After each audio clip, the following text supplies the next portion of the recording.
Man, this is interesting. Obviously, just coming off of the national championship, and the question is, does money equal championships? All right, Tier 1 talent has grown due to financial increase within NIL. Yeah. All right, so obviously Ohio State has just won, being the number 2 highest organization with NIL funds. All right, and so Cam, the question is, do you see different champions growing in the Tier 1, I guess? So what are we identifying as Tier 1? So we identifying as Tier 1. You have like your UGAs, all right? You have your Texas, your Oregon. So everybody in SEC, is that considered Tier 1? Yeah, I would say everybody in SEC is Tier 1. Then you have your anomalies, so like your Notre Dames, your Ohio States, your Michigans, all right? People that are projected to have great winning season that will be ranked and fight for a championship. Or I'll say it like this. Tier 1 also can mean the amenities that your program provides. Correct. Amenities being money. You have the UCLAs, you have the USCs, you have, the Texas A&Ms. But everybody in the SEC garners a substantial amount of money, so that automatically propels them to be a Tier 1. What you're saying, or what we're saying, is now, instead of the UGAs being the only dominant team, the Alabamas being the only dominant team, the Ohio States being the only dominant team, NIL changes that. Correct. Because now it's whoever is going to offer the most. Yes, yeah. It was very interesting to hear Ryan Clark and Swagoo on ESPN talk about the difference of the state of the SEC now. Right? Let's talk about it. And he said to me, it was like, gone are the days where you have a Heisman in waiting, what you did, Cam. I went to the University of Florida out of high school. Tim Tebow won the Heisman. I ended up winning the Heisman later on in my career, but not at University of Florida. Correct. So with that, you don't really see the Alabama running back room like we used to see it, right? Because at one point in time, think about this. You had Eddie Lacy, Heisman finalist. Derrick Henry, Heisman winner. Mark Ingram, Heisman winner. Alvin Kamara, transfer. Oh, yeah. Josh Jacobs, I want to say Josh Jacobs was in there, and Mark Ingram, all in the same running back room. You feel what I'm saying? Yeah, the thing that made the U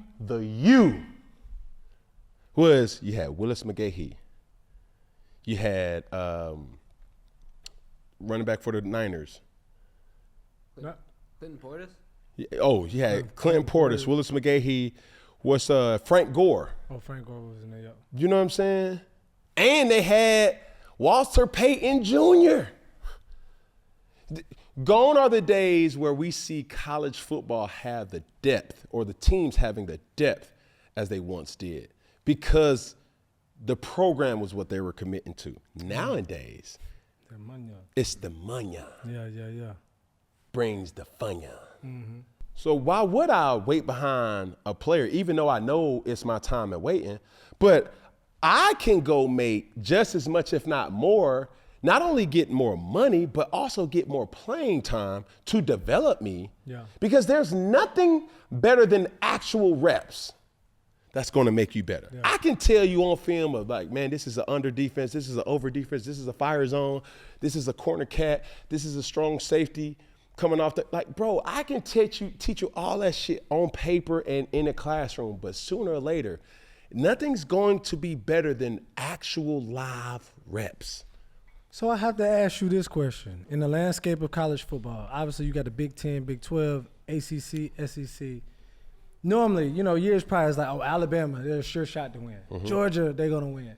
Now, with this money, obviously Texas was the highest paid with NILs.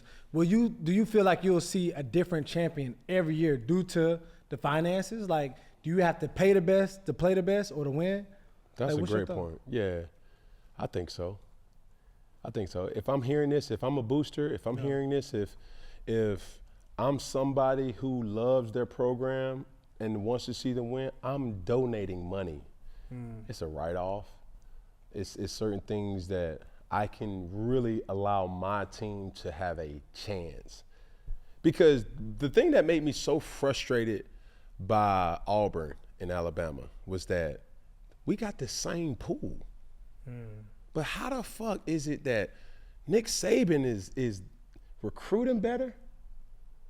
He got the same amount of resources. Resources being boosters. Okay. You know what I'm saying? Like before Nick Saban went to Alabama, comparing Alabama to Auburn, what would you have said, hey, this was what's going to make Alabama better than Auburn? Nothing. At that time, before Nick Saban's reign, Alabama never had a Heisman Trophy winner. Yeah. Think about that. Tough. Their first Heisman Trophy winner was Mark Ingram. That was in 2007? No, 2008. No. Scratch that. That was in 2009. Yeah. Well, you look at like even Auburn's basketball team is better than Alabama. So to your point, like there's nothing really stopping it. But I guess my question would be is like, is it a stretch to say in the next 3 to 5 years that like there's over 10 to 15 teams that could win a national championship any given season? Or do you think it's a little lower, maybe close to like 3, 5, 7 teams? Like how even will things get? Realistically, I think it could really be 10 teams that can win it. You have your top tier SEC teams, year in and year out, right? You got the Georgias, you got the Alabamas, throw LSU in there, Texas A&M, you got Auburn, right? Florida, can't forget about Florida. So that's 7 teams right there. Then you can't forget about Michigan, Ohio State, USC, Notre Dame, Oregon. And Oregon, that's the one. Because they bag is deep. Think deeper than a Texas or something like that? I don't know. Yeah. But it's what the kids will want. Yeah. If they start throwing in allotments, which they probably already do, you start throwing in signature shoes. Bro, and you may think like, bro, I'm not giving no high school kid no signature shoe. Shit.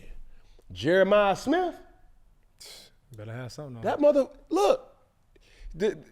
Yesterday's price ain't today's price, bro. Yeah. When you got it's called 5-star plus. 5-star plus players are the Travis Hunters, the Jeremiah Smiths, the Ryan Williams, guys that can come in and make a right now impact on your program. You damn right. Like, we got to think strategically and different. Hey, you come over here, I'm not only going to give you some money, I'm going to give you equity in certain things. So what about those programs like the Boise States or the TSUs? It's like it's over for them. Everything's new. It's not over, but they ain't fighting the same race. But we also not looking at the SEC to be the top dog and everything. They're not. You got to think about it like this. Look at this phase of NIL like the Kentucky Derby. Okay. Preakness, the Triple Crown.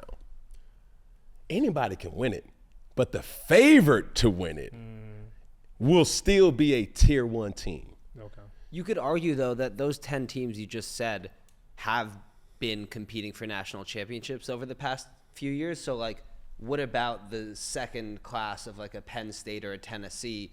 Do you think that those teams are the ones that really win out here where it's like they have the facilities, like you said, and now they can actually be contenders and not just, No, it's a real thing. Like now, I think with Ohio State winning the national championship, it proves multiple things. Is it accurate? No, but if it worked for Ohio State, it could work for us.